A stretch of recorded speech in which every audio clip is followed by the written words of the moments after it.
Tú me sanaste, me perdonaste. Oh, gracias, Cristo, por tu preciosa sangre. Qué hermoso es poder venir y meditar en lo que el Señor ha hecho en nuestras vidas. Qué hermoso es poder cantar y deleitarnos y decirle: vuelvo a casa, Señor. Y saber que si vuelvo no es porque yo he sido bueno, no es porque lo merezco o porque he hecho buenas cosas para estar con Él en su casa. Es porque Él nos ha amado, es porque Él ha venido por nosotros, es porque Él ha visto nuestra condición, Él ha visto la miseria en la que vivimos y decidió enviar a su Hijo para que podamos volver a Él, volver a casa. Buenos días a todos. Para quienes no me conocen, mi nombre es Carlos. Ya sé que la mayoría me conoce, pero me presento. Bienvenidos a Iglesia Lumina. Continuamos hoy con nuestro pasaje en Lucas. Venimos 3 años ya estudiando Lucas y hoy estamos en el capítulo 22. Antes de iniciar, quiero contarles una historia a base de introducción para la prédica del día de hoy. Hace unos días estaba en casa, el viernes pasado, en la empresa nos dieron unos días para descansar y pues bueno, hice mis cosas habituales, desperté temprano, lo que hago normalmente en la mañana. Y después de eso me di cuenta que mi esposa no había despertado, entonces dije, tengo algunos minutitos, fueron como 3 horas en lo que ella despertó. Entonces me dio tiempo tranquilamente para poder ver una película.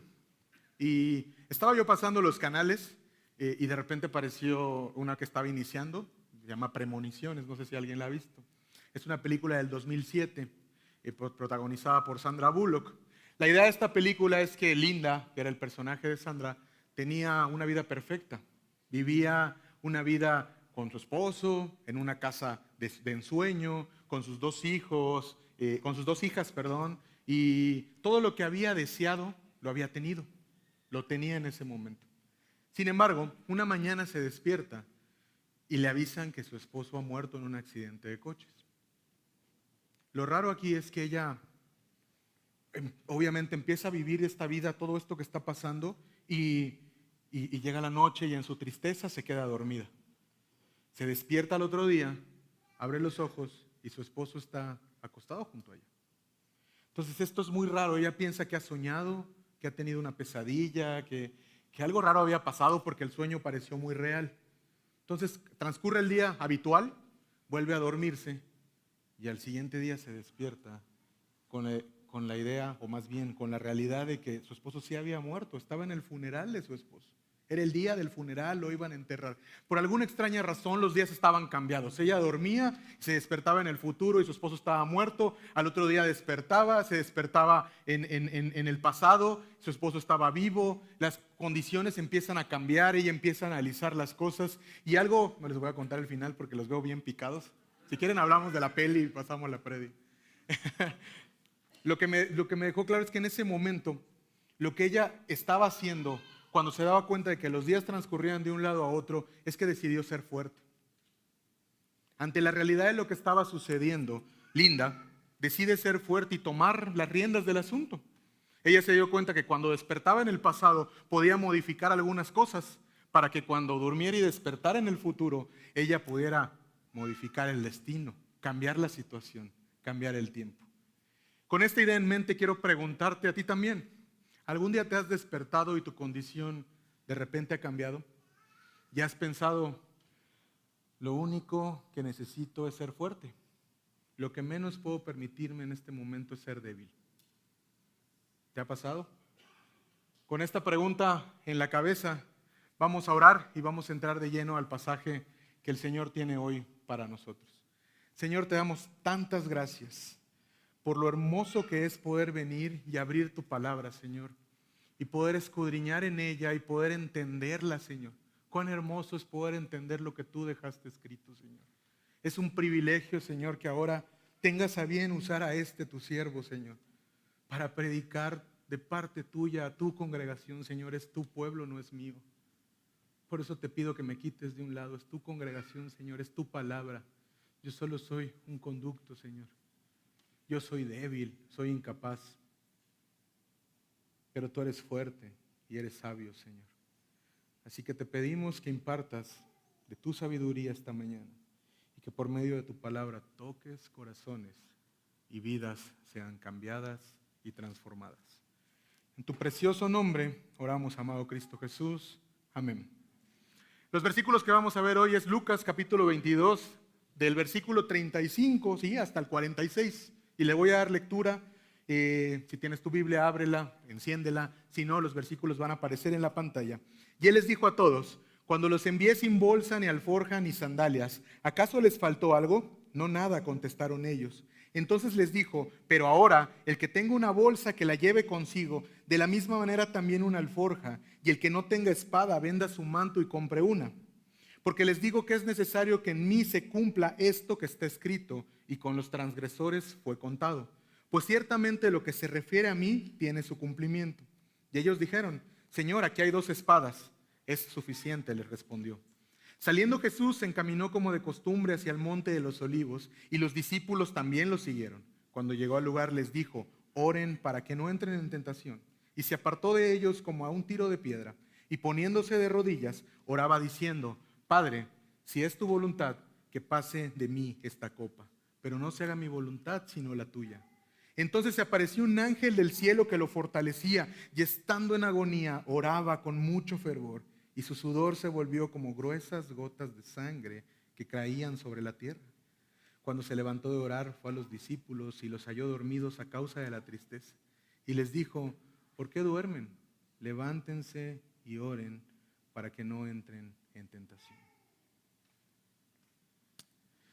He titulado este pasaje Bendita debilidad.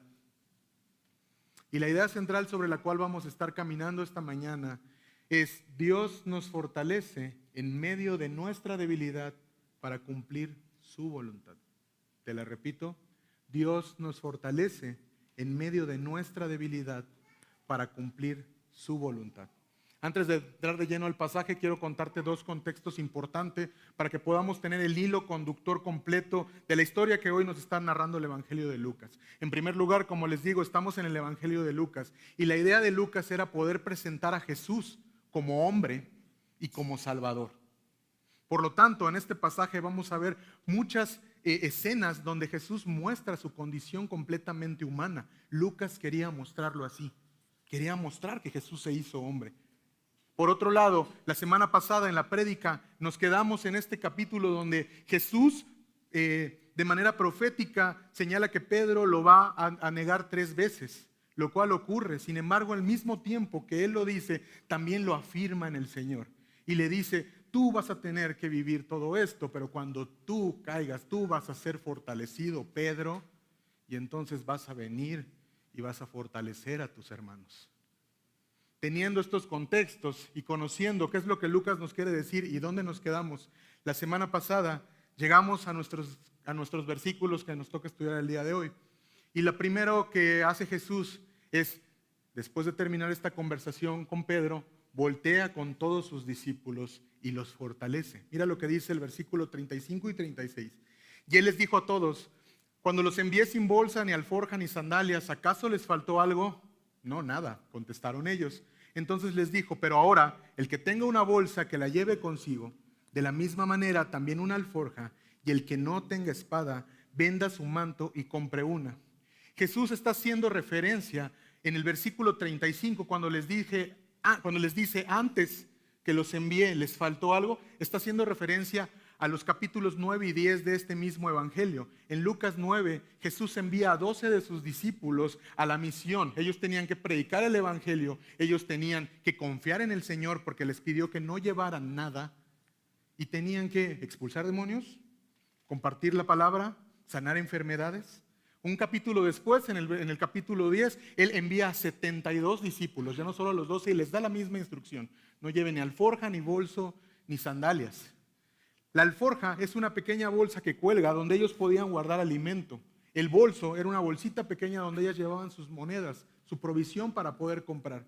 Y las sandalias en ese tiempo eran necesarias porque los caminos y las distancias que tenían que andar eran pedregosos y necesitaban cuidarse los pies.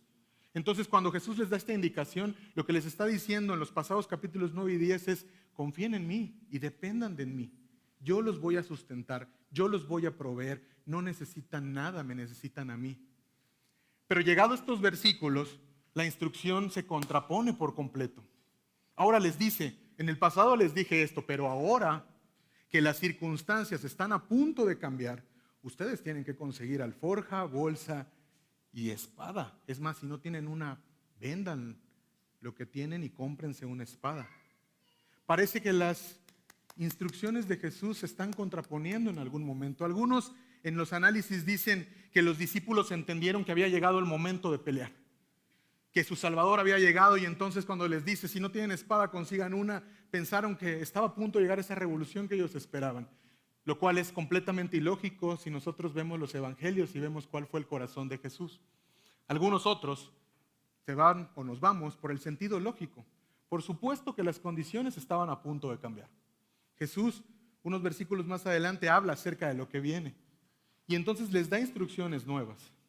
Pero yo creo que lo que el Señor nos ha dejado revelado en su palabra es que cuando las circunstancias cambian, cuando las instrucciones cambian y cuando tenemos que tomar nuevas decisiones, la enseñanza es que tenemos que confiar en el mismo Dios que en el pasado nos dio otras instrucciones. No sé si ustedes lo llegan a ver así. Él les dice: les dije que no lleven esto, ahora les digo que lleven esto. El foco no está en la instrucción ni en las circunstancias, el foco está en quién da la instrucción y la enseñanza. La instrucción es diferente, pero la enseñanza es la misma.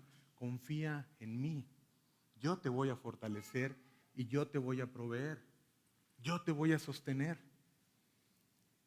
Tal vez un día te despertaste y tus circunstancias habían cambiado.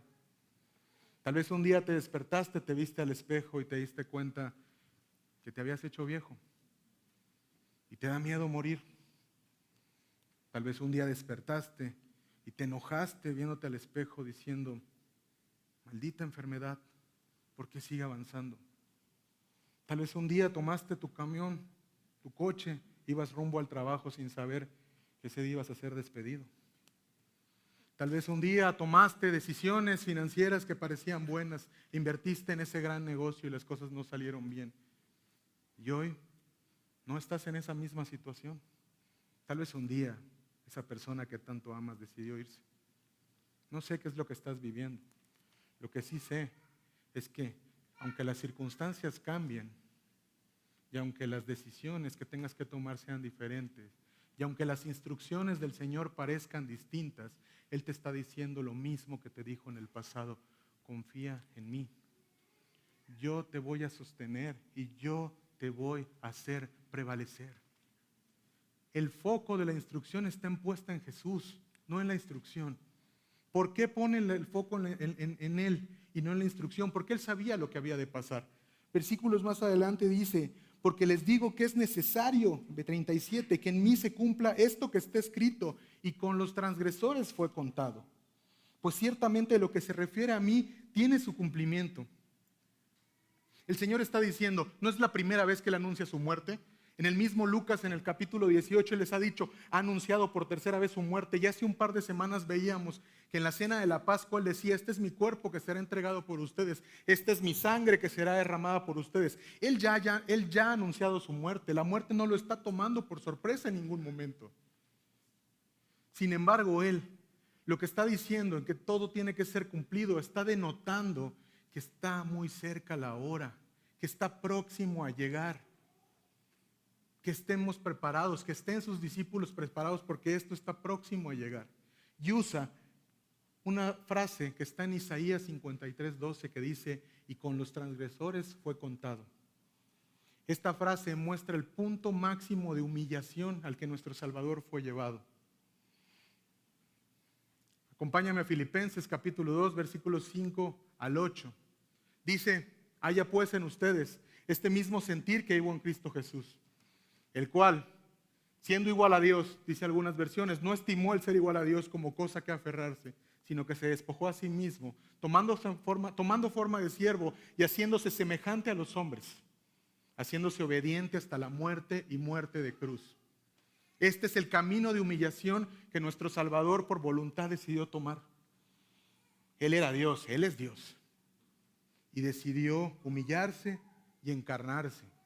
Vivir una vida como la nuestra, pero viniendo a servir, haciéndose obediente a la voluntad del Padre, llegando hasta la muerte y muerte de cruz.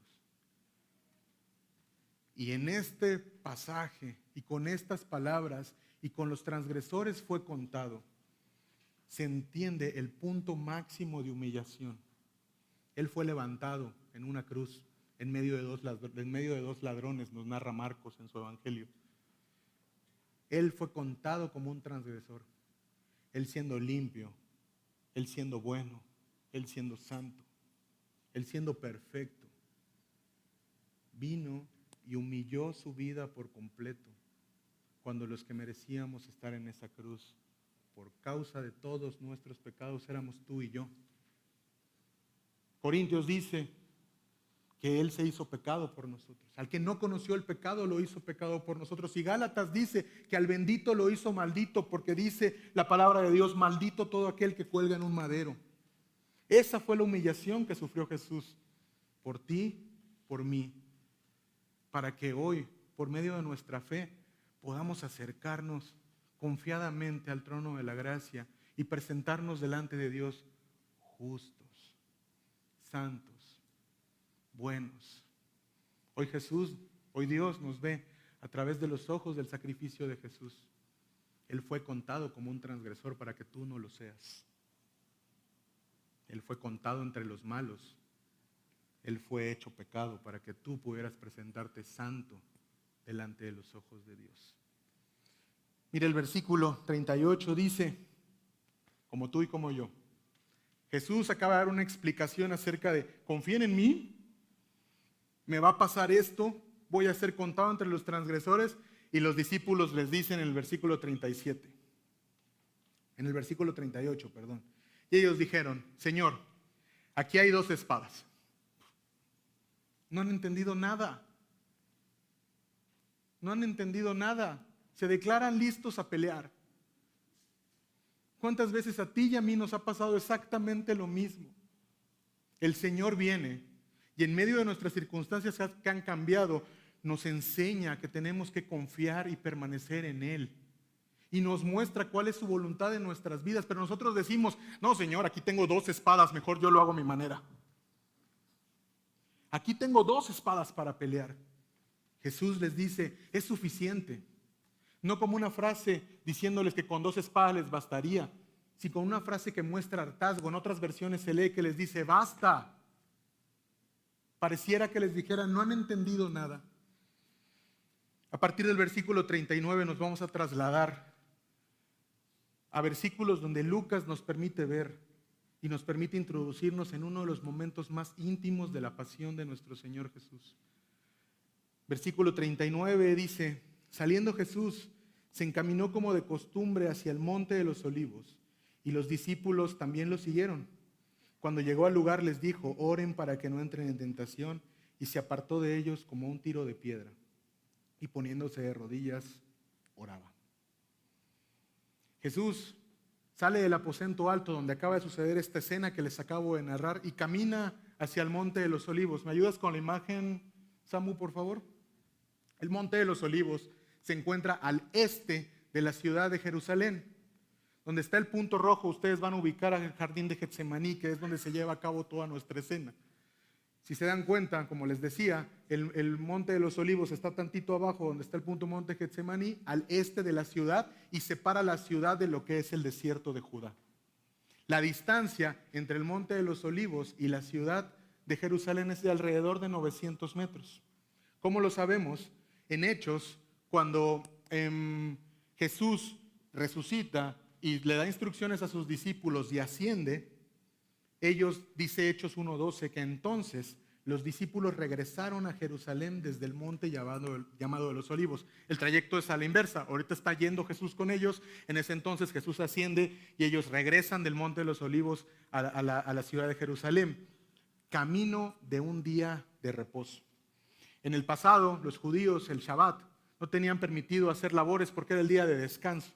La única distancia que tenían ellos permitido caminar para que no se considerara trabajo es alrededor de 2000 codos. Eso significa alrededor de 900 metros, casi 1 kilómetro. Entonces la distancia, en la imagen que veíamos, que recorrió Jesús de Jerusalén al Monte de los Olivos fue alrededor de 900 metros, 1 kilómetro, porque este tema nos muestra que es un camino de un día de reposo, lo que podían caminar en un día de Shabbat, a eso se refiere. Y hace dos cosas habituales cuando Jesús sale caminando. Dice que como es habitual, Él se dirige hacia el Monte de los Olivos. Pero otra cosa que es habitual en Jesús es que Él se dirige al Monte de los Olivos a orar. En Lucas 21, semanas atrás también veíamos que Él por las mañanas enseñaba en el templo, pero por las noches se retiraba y se iba al Monte de los Olivos a orar. ¿Correcto? Entonces son dos cosas habituales en la vida de Jesús. Esto me lleva a ti a preguntarte, ¿qué tan habitual es la oración en tu vida? ¿Es algo que normalmente haces? Porque déjame decirte, a Jesús no lo tomó por sorpresa. Él hacía algo que era habitual en su vida. Y cuando llegó el momento de necesidad, volvió a hacer lo mismo que es habitual en su vida. ¿La oración es habitual en tu vida? ¿Pasas el día orando y has elegido un lugar especial para poder hacerlo y entrar en la presencia de Dios? Si es así, déjame decirte que cuando lleguen los momentos difíciles, va a ser habitual para ti ir a ese mismo lugar y estar en la presencia de Dios y depender de Él. Haz de la oración algo habitual en tu vida.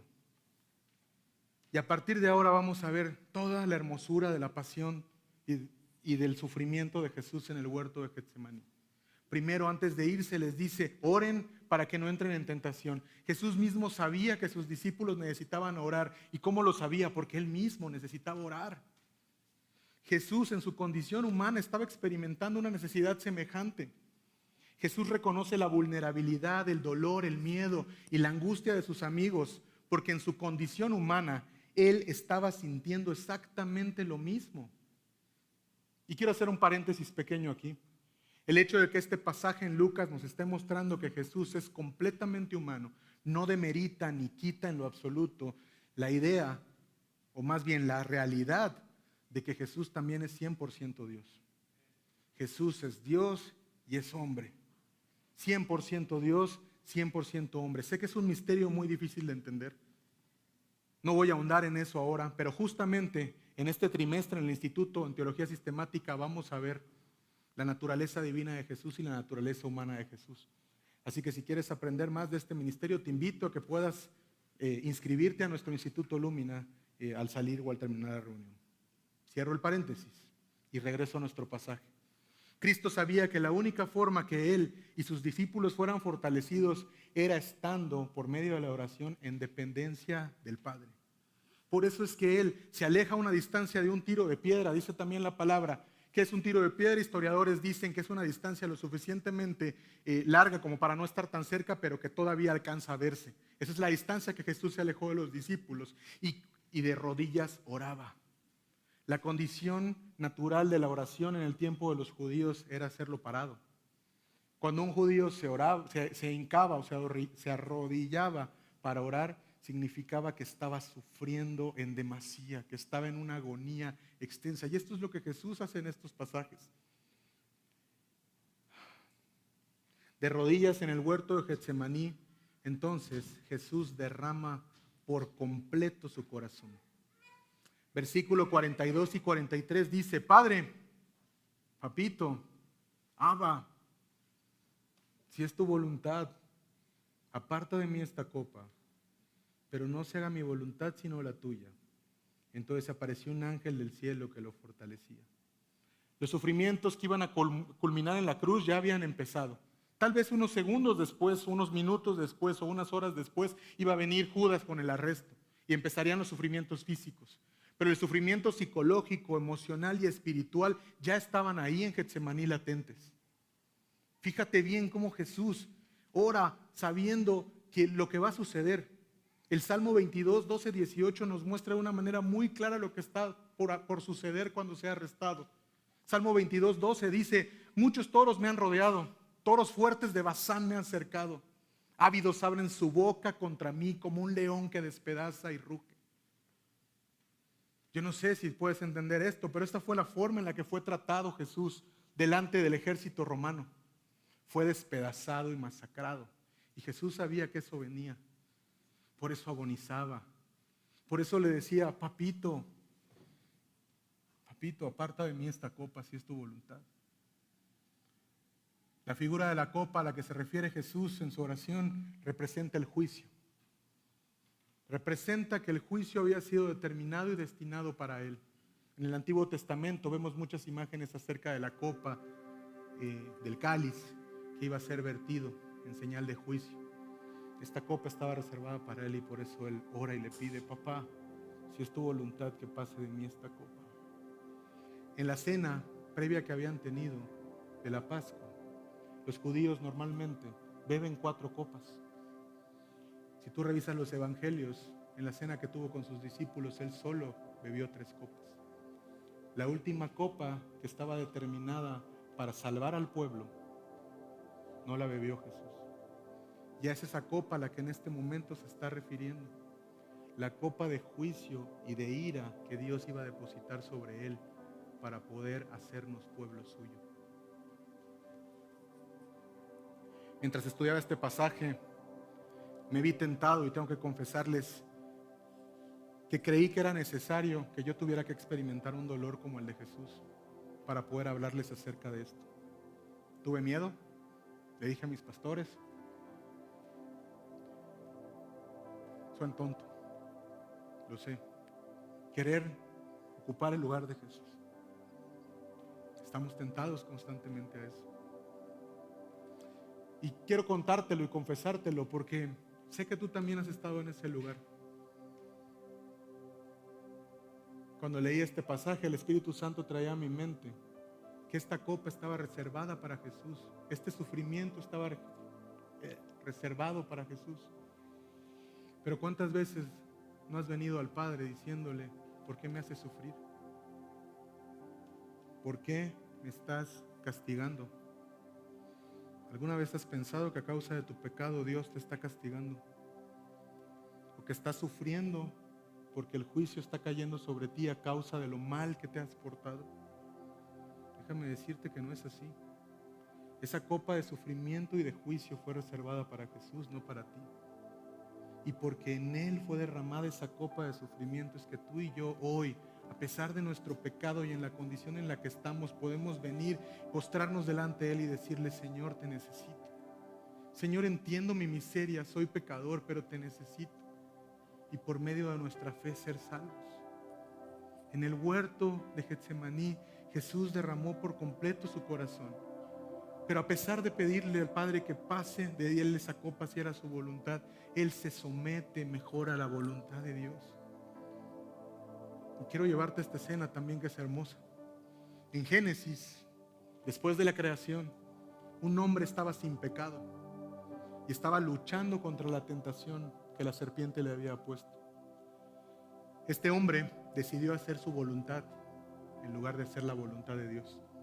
Decidió no obedecer. Y por causa de este hombre, Adán, la condenación llegó a este mundo.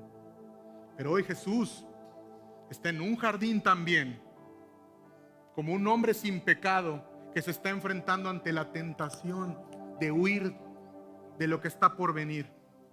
Y este hombre le dice, papito, aparta de mí esta copa si es tu voluntad, pero que no se haga mi voluntad, sino la tuya. Este hombre somete su voluntad a la del Padre. Y la condenación que vino por un hombre ahora se ha convertido en salvación para todos aquellos que creemos. Por el sometimiento de un hombre que estuvo dispuesto a hacer la voluntad del Padre en lugar de la suya. Entonces un ángel se apareció y lo fortalecía. ¿Cuál fue la respuesta del Padre a la oración de Jesús? Él no quitó el cáliz. Él no se llevó la copa. Él permitió que todo lo que estaba descrito que iba a suceder, sucediera. Él lo que hizo fue fortalecerlo por medio de un ángel. Jesús necesitaba ser fortalecido, dejando al descubierto su completa humanidad. ¿Cuántas veces has tú orado pidiéndole a Dios que tu situación cambie? Y no te has dado cuenta que tal vez esa copa de sufrimiento que hoy te está tocando beber es necesaria. Filipenses capítulo 1, versículos 29 y 30 dicen que a nosotros se nos ha dado por amor a Cristo el privilegio de creer en Él, pero también se nos ha dado el privilegio de sufrir por Él. Dios tal vez no quite esa copa en medio de tu oración, pero lo que sí va a hacer es fortalecerte, porque Él sabe que lo mejor que puede pasarte es su voluntad, porque es buena, agradable y perfecta. Sé que no es fácil lo que te estoy diciendo. Yo también he estado en el mismo lugar que tú sufriendo. Pero el mismísimo Jesús, para el mismísimo Jesús, tampoco fue fácil.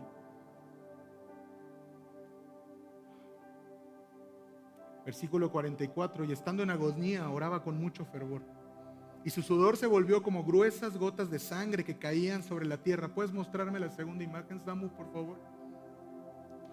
Esta imagen nos ayuda a ver más gráficamente lo que estaba sucediendo. Jesús está orando, Jesús está de rodillas implorando que pase de él esa copa, pero que no se haga su voluntad. Al lado derecho mío están los discípulos en la parte de abajo que lo habían acompañado, pero que se han quedado dormidos. Frente a él el ángel que lo fortalecía, pero que nunca suelta la copa que le correspondía a Jesús beber.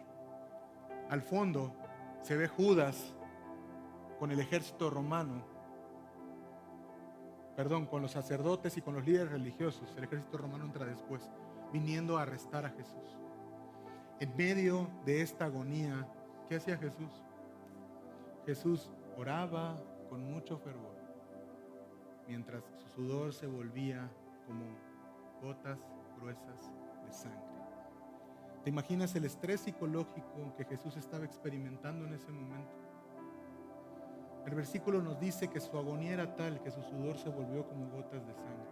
Algunos escépticos usan estos versículos o este pasaje para demeritar la veracidad de los evangelios. Pero déjame contarte lo que estaba pasando en ese momento. La condición médica que Jesús experimentó se llama hematidrosis. Y voy a permitirme leértela para no equivocarme. Lo que sucede es que la ansiedad severa provoca la secreción de químicos que rompen los vasos capilares en las glándulas sudoríparas. Como resultado hay una pequeña cantidad de sangre en esas glándulas y el sudor emana mezclado con sangre. Este era el nivel de estrés, este era el nivel de sufrimiento y de agonía en el que Jesús estaba en ese momento. Mientras todo esto sucedía, como te decía, nuestro Salvador oraba con mucho fervor. Cuando mayor sea tu agonía, amigo, hermano, familia, ora. Cuando la noche sea más oscura, cuando estén a punto de venir por ti para apresarte, ora. Busca a Dios siempre, lo necesitas en todo momento. Y en medio de la confusión lo necesitas y lo necesitamos aún más. Versículos 45 y 46, cuando se levantó de orar fue a los discípulos y los halló dormidos a causa de la tristeza y les dijo: ¿por qué duermen? Levántense y lloren para que no entren en tentación. Los discípulos están sin ánimo a tal grado que la tristeza los ha hecho quedarse dormidos. ¿Te ha pasado eso? ¿Has llorado tanto que te has quedado dormido? ¿De tanto sufrir? Jesús les dice: oren para que no entren en tentación. ¿Te acuerdas de la pregunta que te hice al principio? ¿Alguna vez has pensado que ser fuerte es la única opción que tienes?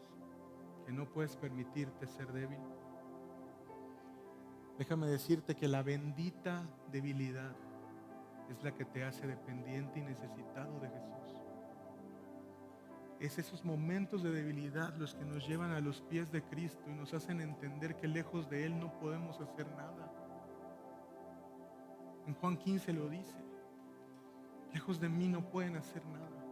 Es a través de esos momentos de debilidad donde nosotros podemos derramar verdaderamente nuestro corazón, como Jesús lo hizo en Getsemaní, diciéndole: papito,